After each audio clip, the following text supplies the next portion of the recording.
자신의 꿈을 발견할 수 있는 뭔가 좋은 방법이 있을까요? 내가 꼭 어떠한 특정 직업이 아니라 내가 하고 싶은 일이 무엇일까 좀 동사의 꿈을 꾸면 좋을 것 같아요. 안녕하세요. 작가들의 천국 빅아이디어 캠퍼스의 김종섭 학장입니다. 오늘 모신 게스트는 괜찮아 꿈이 있으면 길을 잃지 않아의 백수연 작가님을 모셨습니다. 안녕하세요. 네, 안녕하세요. 네, 간단한 자기소개와 책 소개도 좀 해주시면 감사하겠습니다. 네, 안녕하세요. 저는 청소년들의 꿈을 반짝반짝 빛나게 도와주는 꿈쌤 백수연입니다. 저는 현재 현장에서 청소년을 만난 지 한 10년이 넘었는데요. 화성시 여성가족 청소년재단에서 청소년들의 꿈과 성장을 돕는 프로그램들을 기획하고 있는 본업을 갖고 있고요. 부캐로 전국 각지로 청소년들을 위한 강연을 하는 강사, 또 4권의 책을 쓴 작가로도 활동을 하고 있습니다. 오늘 이렇게 여러분들한테 제 책 괜찮아 꿈이 있으면 길을 잃지 않아 라는 책을 좀 소개하면서 꿈에 대한 이야기를 나눌 수 있어서 너무나 영광이고 반갑습니다. 네, 작가님. 제가 촬영하기 전에 편집이니까 실수해도 좋다고 했는데 너무 잘하셔가지고 큰일인데요. 네, 사실 많은 사람들이 이제 꿈을 찾지 못해서 힘들어하는 친구들이 있잖아요. 네. 자신의 꿈을 발견할 수 있는 뭔가 좋은 방법이 있을까요? 사실 정말 제가 현장에서 청소년들을 만나다 보니까 꿈이 없어요 라는 친구들이 정말 많아요. 그런데 한번 생각해보면은 꿈에 대한 관점을 우리가 한번 좀 다르게 생각해보면 어떨까. 예를 들어서 우리 대표님께서도 광고 일을 하셨잖아요. 그럼 대부분 우리가 뭐 광고 회사에 들어가야 된다라는 어떤 특정 직업을 생각하기 마련이거든요. 그런데 그런 게 아니라 내가 꼭 어떠한 특정 직업이 아니라 내가 하고 싶은 일이 무엇일까 좀 동사의 꿈을 꾸면 좋을 것 같아요. 동사의 꿈. 동사형 꿈. 명사가 아니라? 명사 직업이 아니라 동사형 꿈. 예를 들어서 이런 거죠. 나는 선생님이 되고 싶어가 아니라 나는 학생들을 가르치는 일을 하고 싶어. 그런 꿈의 영역이 확장이 돼요. 꼭 내가 학교 선생님이 되지 않아도 아이들을 가르쳐줄 수 있는 일은 무궁무진하거든요. 근데 우리는 꼭 꿈을 직업이라고 생각하는 경향이 있어요. 꿈 이꼬르 직업. 그런데 직업이라는 것이 꿈의 전부가 될 필요는 없다. 꿈의 하나의 수단일 뿐이다 라고 생각하고 꿈을 하고 싶은 일의 범위로 확장시켜서 생각한다면 좀 조급하지 않고 이런 것도 내 꿈이 될 수 있어 라고 좀 생각이 좀 바뀌지 않을까 생각이 들어요. 네, 우문현답인 것 같아요. 제가 되게 어리석게 질문한 것 같은데 굉장히 현명한 답변을 해주시네요. 그러면은 작가님, 학교 생활에 적응을 잘 못하는 아이들도 있잖아요. 그럼 그런 친구들은 꿈을 찾는 게 더 힘들 것 같거든요. 네네. 어떤 방법이 없을까요? 제가 꿀팁을 하나 알려드릴게요. 네. 대부분 이제 학교 생활 적응 못하거나 자존감이 낮은 친구들은 주변의 친구들과 비교하게 돼요. 자존심을 좀 많이 내세우게 되고 열등감도 생기고 그러다 보니까 자꾸 타인과 비교하니까 더 내 자존감이 낮아지거든요. 그러니까 더 학교에 가기 싫고 남들 만나기 싫고 그런데 저는 타인에게 좀 집중하기보다는 나에 대해서 조금 더 알아가는 게 중요하다 생각이 들어요. 자존감이라는 이 말하고요. 이 자존심이라는 말이요. 한 끗 차이거든요. 자존감은 스스로 나를 높이는 감정이에요. 근데 자존심은요. 남한테 인정받고 싶은 마음이에요. 한 끗 차이인데 결국 내 마음의 주인이 어디 있느냐에 따라서 스스로 조금 더 자존감이 회복이 될 수가 있어요. 나에 대해서 많이 알기 위해서는 나의 선호도를 스스로 선택하는 연습. 내가 뭘 좋아하고 뭘 싫어하는지 어떤 걸 더 선호하는지를 스스로 일상생활 속에서 묻는 훈련을 해봤으면 좋겠어요. 여기에는 정답이 없거든요. 그래도 이거보다 이거는 혹은 나는 이런 걸 더 선호하니까 그런 식으로 조금 더 접근해 가면 내가 나중에 나의 직업 적성, 꿈을 선택을 할 때에도 조금은 수월해져요. 내가 뭘 더 선호하고 좋아하는지 아니까. 자기 자신을 알아가는 공부네요. 네, 맞아요. 그러면 이 질문의 연장선에서 한 가지 여쭤보면 부모님이 바라는 자식의 모습과 내가 되고 싶은 나의 모습이 다를 수밖에 없잖아요. 근데 그때 오는 갈등, 이런 것도 어떻게 이겨낼 수 있을까요? 사실 이 책 속에서도 부모님과의 반대 때문에 고민하는 친구들이 많이 있어요. 여기 한 친구가 부모님께서 지역 아동센터에서 복지사로서 좋은 일을 하고 있는 거죠. 아이들을 만나고. 그런 모습을 보면서 어렸을 때부터 자연스럽게 나도 남을 위해서 봉사하고 도움을 주는 사람이 되고 싶어. 엄마의 모습이 멋있어 보였던 거예요. 그래서 나중에 이제 중학생, 고등학생 되었을 때 엄마 나도 꿈이 생겼어 라고 엄마한테 기뻐하실 줄 알고 너무나 기쁘게 엄마 나도 엄마처럼 지역 아동센터에서 사회복지사 뭐 이런 일들을 하고 싶어 라고 했더니 어머니께서 의외의 반응을 보이셨던 거죠. 좋아하실 줄 알았더니 아 그래? 그런데 이게 쉽지 않을 텐데 다른 직업을 선택해보는 게 어때? 뭐 안정적인 공무원 같은 거 해보는 거 어때? 이 아이가 굉장히 당황스럽고 엄마한테 실망을 한 거죠.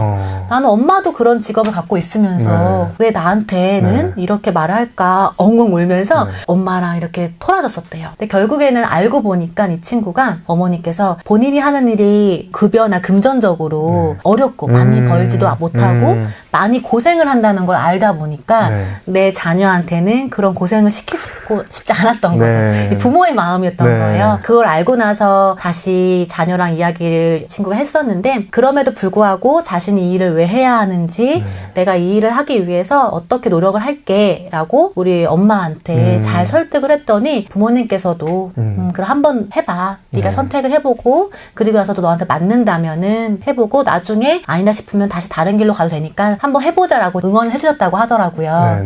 그래서 제가 이런 고민을 하고 있는 친구들에게 이야기하고 싶은 이유는요. 결국에 내 인생은 부모님이 대신 살아주지 않거든요. 내 인생의 주인은 난데 우리가 부모님이 권유하시는 직업을 참고는 할 수 있지만 내가 정말 하고 싶은 직업이 있다면 그 직업을 내가 정말 왜 해야 하는지 그리고 그 직업을 위해서 내가 정말 어떻게 노력을 할 건지 부모님을 설득시킬 수 있는 노력이 있으셔야 돼요. 그런 노력도 하지 않으면서 나는 뭐 유튜버가 될 거야, 나는 가수가 될 거야 라고 말을 했는데 어떠한 노력도 하지 않으면 부모님께서는 여러분들이 그걸 정말 이루지 못할까라고 무시하거나 그런 게 아니라 걱정이 되시는 거거든요. 그렇기 때문에 여러분들이 조금 더 부모님께 행동으로서 보여주고 그리고 좀 신뢰감을 준다면 부모님을 설득시킬 수 있을 거라는 생각이 들어요.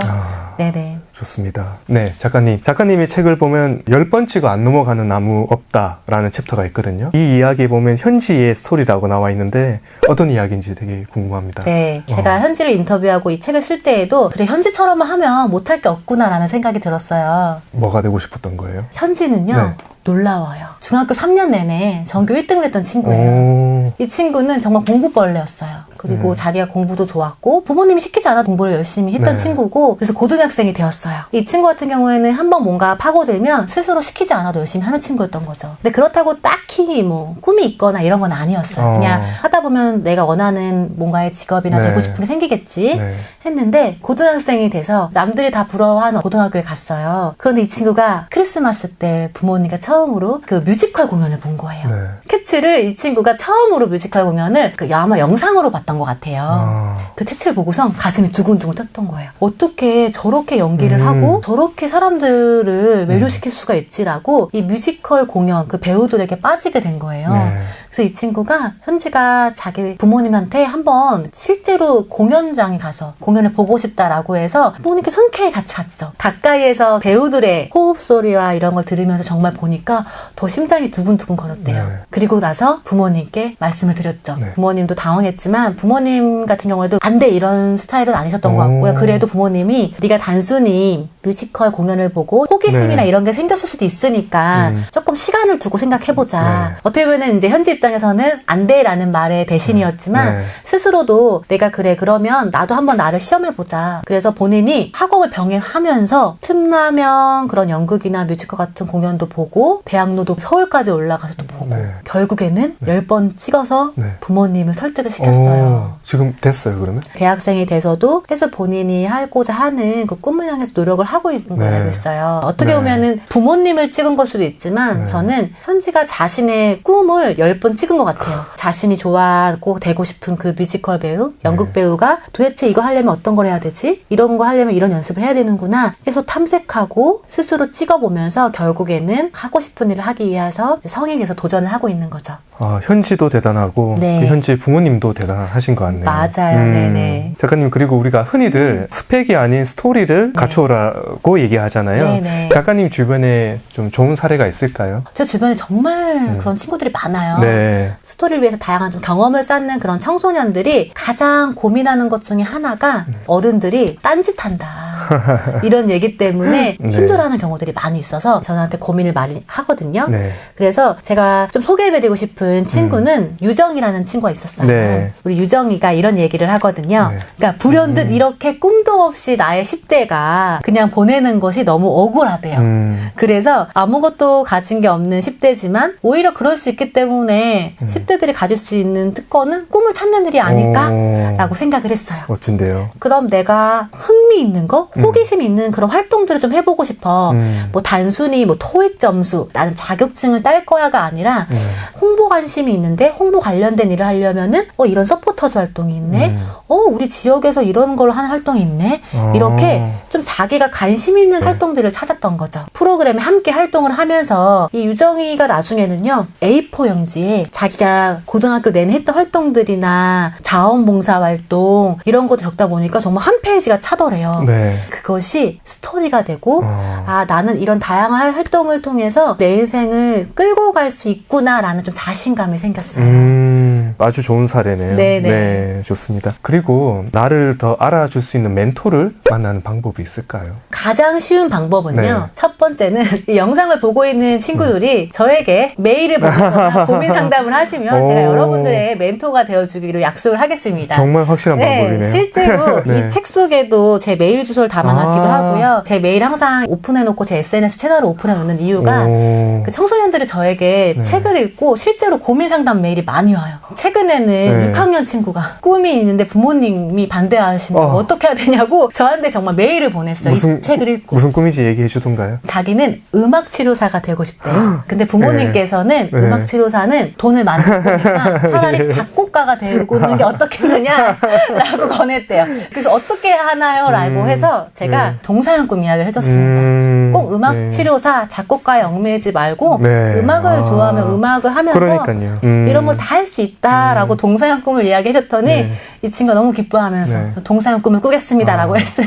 제가 이 이야기를 드리는 이유는요. 여러분들이 부모님, 뭐 선생님 외에 누군가에게 도움을 청하고 싶다면요. 저는 용기를 내셨으면 좋겠어요. 왜냐하면 생각보다 용기를 내는 친구들이 많지가 않아요. 네. 그냥 솔직하게 자신의 고민을 이야기하는 거 괜찮습니다. 좋습니다. 숨기지 마시고 혼자 끙끙 앓지 마시고 이야기하세요. 그렇죠. 그거를 이제 토하지 않으면은 다 자기가 감당을 해야 되니까 굉장히 좀 안 좋은 것 같아요. 네, 좋습니다. 그러면은 작가님 이 책을 직접 쓰시면서 가장 소개해주고 싶은 한 문장 소개 부탁드리겠습니다. 144페이지예요. 여기 보면 제가 오랫동안 꿈을 그리는 사람은 마침내 그 꿈을 닮아간다. 앙드레 말로라고 적어놨죠. 이 이야기를 제가 정말 가슴속에 품고 살았는데 책 속의 주인공 이 친구 역시 이 메시지를 품고 사는 친구예요. 그래서 여러분들도 이 책을 읽으면 메시지를 가슴에 품고 꿈을 닮아가기 위해서 노력하면 좋지 않을까라는 생각이 듭니다. 좋습니다. 오늘 작가님 보면서 어떤 또 꿈 이야기를 할 수 있을까 되게 궁금했었는데 초반부터 너무 임팩트 있는 말씀을 많이 해주셔서 너무 감사한 시간이었습니다. 그리고 사실 10대 때는 막연한 걱정들이 많잖아요. 남들은 다 꿈을 찾은 것 같은데 왠지 나는 뒤쳐져 있는 것 같고 근데 이제 그런 걱정을 할 필요가 없더라고요. 그렇게 걱정하는 시간에 이 책을 사보면은 정답입니다. 정말 좋지 않을까라는 생각이 듭니다. 그래서 오늘 이 방송을 보는 뭐 10대든 50대든 유익한 컨텐츠가 되었지 않나라고 생각을 해봅니다. 저도 이렇게 작가들의 천국에 초대해서 감사드리고요. 이런 소중한 인연들이 이루어져서 더 많은 분들이 같이 함께 나눌 수 있는 시간들 계속 만들었으면 좋겠습니다. 또 다음에 작가님 다음 책 쓰셨을 때 다시 모실 수 있도록 하겠습니다. 출연해 주셔서 감사하고요. 저희는 또 다음에 좋은 컨텐츠로 인사드리겠습니다. 수고하셨습니다. 네, 감사합니다.